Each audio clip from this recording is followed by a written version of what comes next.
Hello and welcome to Medical Dialogues. I'm Yakshi. Let's start with today's top medical news.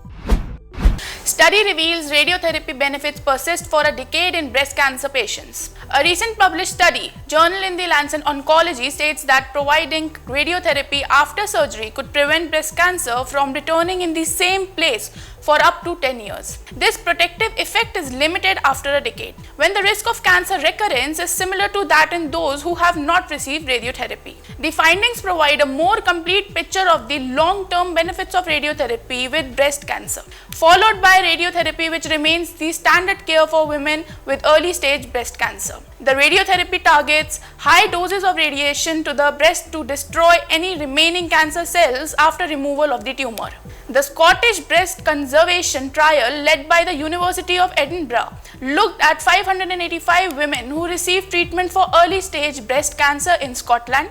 Half received radiotherapy and half did not. The average follow-up period for patients was 18 years, with some cases followed for more than 3 decades.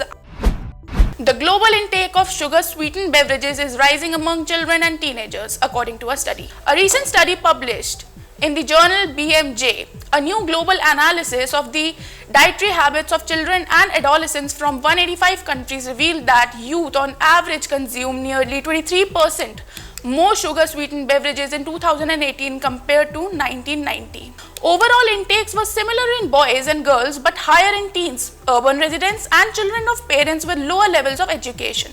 The study drew from the Global Dietary Database a large comprehensive compilation of what people around the world eat or drink to generate the first global estimates and trends of sugar-sweetened beverages intake in youth. These were defined as soda, juice drinks, energy drinks, sport drinks, and home-sweetened fruit drinks such as aguas frescas with added sugars and containing more than 50 calories per 1 cup serving.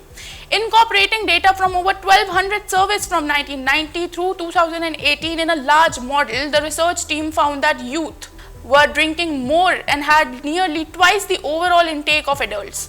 The research team's definition of sugary drinks excluded 100% fruit juices, non-caloric, artificially sweetened drinks, and sweetened milks.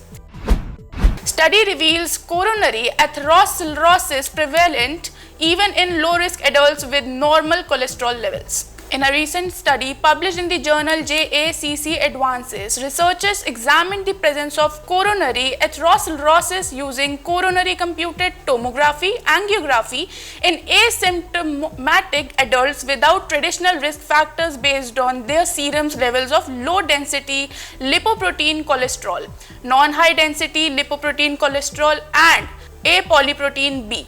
They found that coronary atherosclerosis is common and the prevalence increases the increasing levels of atherogenic lipoprotein even in low-risk adults without traditional risk factors. Atherosclerosis cardiovascular disease is a leading cause of mortality worldwide, primarily due to coronary atherosclerosis, which begins early and progresses over time. Elevated LDL-C is a major contributor to ASCVD, and lowering LDL-C levels is essential for prevention. Traditionally, LDL-C levels of more than 160 mg/dL were considered elevated, while levels mg/dL were deemed optimal. However, these thresholds may still be inadequate for preventing atherosclerosis for ASCVD. Study reveals high blood sugar at stroke admission linked to poor prognosis. The study published in the journal Cardiovascular Diabetology states that having higher than usual blood sugar levels at the time of hospital admission for an ischemic stroke significantly increases the risk of poor functional prognosis or death within 3 months of the stroke. This is the main conclusion of the study by the Endocrinology and Nutrition Services and the Neurology Department of Hospital Del Mar with researchers from the Hospital Research Institute, the Recon Ictus Network, and the Cyber of Diabetes and Associated Metabolic Diseases. Inflammatory states in certain diseases can cause increased blood sugar levels or hyperglycemia, which can influence prognosis.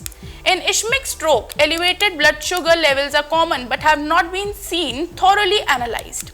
The Hospital Delmar study addresses this issue by reviewing data from 2,774 patients with ischemic stroke. The study considers blood sugar levels at the time of admission and compares them with each patient's usual levels. Additionally, variables such as age, diabetes, disability, stroke severity, and treatment received were taken into account. That's all. Thank you for watching Medical Dialogue. Stay tuned for more updates. Never miss a medical update from Medical Dialogues.